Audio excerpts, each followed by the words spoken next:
pour aboutir à un meilleur confort. La parole Le logement est maintenant à Monsieur Michel Larive. Ma question s'adresse à Monsieur le ministre de la Cohésion des Territoires. Depuis le 1er avril, la France, 6e puissance économique mondiale, expulse des familles entières de leur logement pour des raisons printanières. On appelle cela la fin de la trêve hivernale ou pluviale ou cyclonique pour les ultramarins. Monsieur le ministre, la crise du logement existe été comme hiver. Le rapport 2018 de la Fondation Abbé Pierre prévient que tous les indicateurs sont au rouge. En 2015, les expulsions ont augmenté de 25%. L'année suivante, ce fut encore pire. Entre 30 et 45 000 ménages ont été jetés à la rue, dont 15 222 expulsés par des huissiers avec le concours de la force publique et le plus souvent sans solution de relogement ou d'hébergement. Derrière ces froides statistiques, ce sont des êtres humains sous pression que vous installez dans la détresse.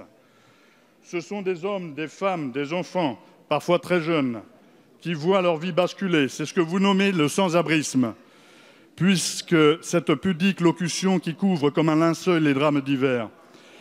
J'ai une autre locution pour vous, le non-choisisme, qui vous informe qu'à part certains ascètes, nul ne choisit la misère. Le cri d'alarme de 1954 ne fait plus écho. La République échoue à offrir un toit à chacun de ses enfants. À Paris, la mairie a dénombré pas moins de 3 000 sans domicile fixe. 60 fois 50, monsieur de Normandie. Il est temps de mettre fin aux expulsions locatives sans solution de relogement. Un toit est un droit. Depuis que vous êtes aux responsabilités, vous avez réalisé plus de 3 milliards d'économies sur les politiques de logement. Bientôt 1 an de pragmatisme économique, ça suffit. La France est une nation, pas une entreprise. Et les Français ne sont pas des employés, ce ne sont pas vos employés. Ils forment un peuple. Monsieur le ministre, quelles mesures concrètes et humaines comptez-vous prendre enfin pour éradiquer la pauvreté de notre pays? Merci, monsieur le député. La parole est à monsieur Jacques Mézard, ministre de la Cohésion des Territoires. Monsieur le Président, Mesdames et Messieurs les députés, Monsieur le député Larive, votre question est légitime. Ma réponse le sera aussi. Je ne suis pas comptable des chiffres d'expulsion de 2015 et de 2016.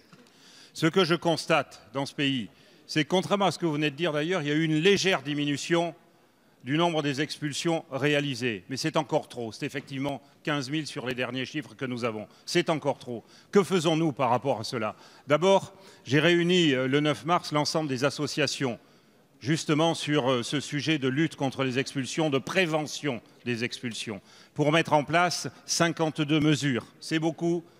Nous avons un objectif là qui est commun, tous ici, c'est de faire en sorte que nous intervenions le plus en amont possible. Parce qu'une expulsion, elle existe quand les dettes, les impayés se sont accumulés.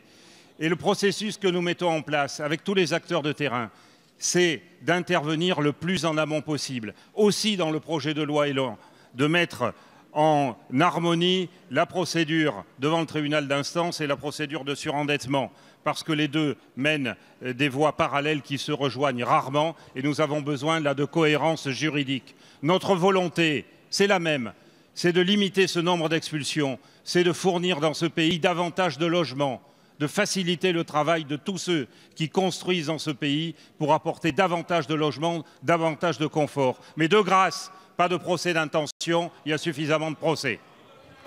Merci, monsieur le ministre.